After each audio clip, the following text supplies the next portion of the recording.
بہت عرصے تک یہ چلتا رہا کچھ ہفتے کہ جی فیلڈ جنرل کورٹ مارشل کی کارروائی سابق لیفٹیننٹ جنرل فیض حمید صاحب اور سابق ڈی جی آئی ایس آئی کے خلاف مکمل ہو چکی ہے، تو فیصلہ آ جائے گا. بالآخر وہ فیصلہ آ گیا. 15 مہینوں تک جو آئی ایس پی آر کی آفیشیل سٹیٹمنٹ ہے، 15 مہینوں تک یہ پروسیڈنگز رہیں. اس کے بعد یہ فیصلہ سنایا گیا. 14 سال کی قید مشقت ہے اور یہ فیصلہ سنا دیا گیا فیض حمید. پڑھ لی آپ نے آئی ایس پی آر کی؟ جی بھیا، وہ میں نے وہ پڑھ لی ہے، اور میں یہ سمجھتا ہوں کہ بہت سارا جو کنفیوژن تھا جیسے ہی یہ پریس ریلیز ایشو ہوئی ہے، تو لوگوں نے یہ سمجھا کہ بس جی وہ جو مقدمہ چل رہا تھا، جو گرفتاری ہوئی تھی، وہ اپنے انجام کو پہنچا. تو اس کے بعد ظاہر ہے کہ مجھے بھی جب ہمارے ٹیلی ویژن پر تبصرہ آرائی کے لیے کہا گیا تو میں نے اس وقت فور بون کیا، بہت ہمبلی لوگوں کو بتایا کہ صاحب بات یہ ہے کہ میری دانش میں فیض حمید صاحب کے برے دن اس وجہ سے نہیں شروع ہو رہے آج سے سر کہ ان کو سزا سنا دی گئی ہے. ان کے برے دن اس وجہ سے شروع ہو رہے ہیں. نہیں، ختم ہو گیا نا سر، نہیں سزا بابا، سنا دی گئی، اب تو سزا بھگتیں گے. وہی آپ نہایت اطمینان سے ذرا ٹھنڈے طریقے سے پانی کا گلاس پیجیے. ہاں تو جو آخری لائن ہے نا، اس کو پڑھیں غور سے، جو آئی ایس پی آر کی پریس ہے.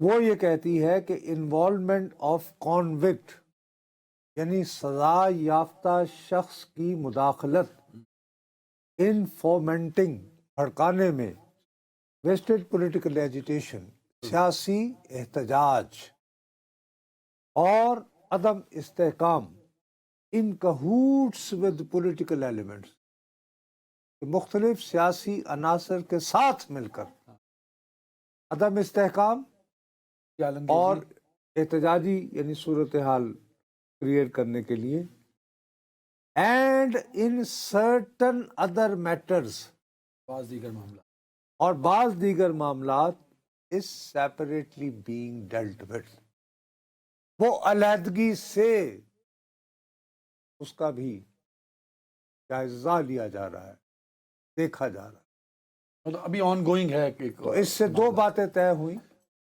کہ ابھی تو ان کو جو ہے 4 الزامات کے تحت سزا سنائی گئی ہے جو بیان کر دیے گئے ہیں.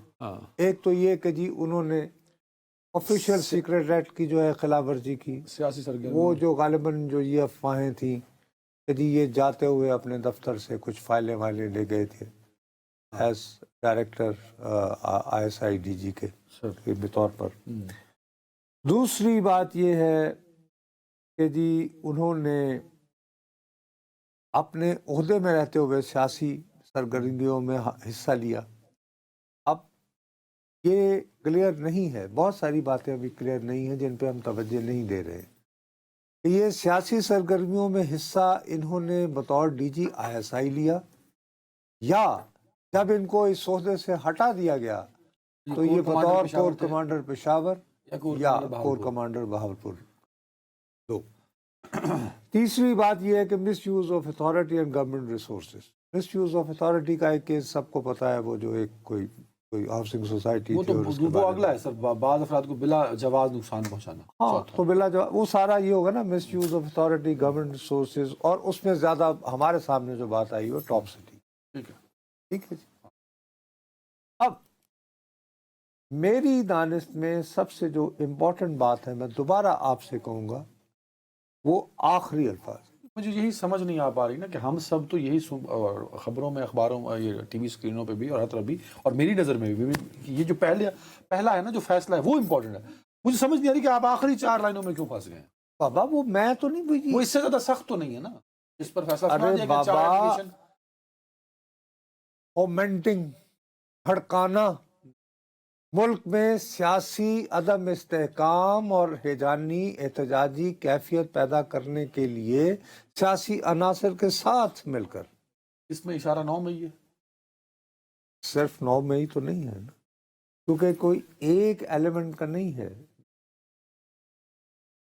مستقل کی ایک بات ہو رہی ہے. 9 مئی تو نظر بظاہر نظر آ رہا ہے، ٹھیک ہے نا جی، لیکن اور بھی ان سرٹن ادر میٹرز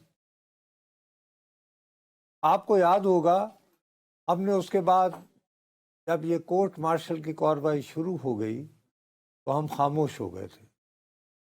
اس سے پہلے جب یہ گرفتاری ہوئی تھی تو ہم نے پتہ نہیں کسی کو یاد ہو یا نہ ہو کچھ چھوٹی چھوٹی باتیں انڈیکیشنز کو دیتے رہتے تھے. مثال کے طور پر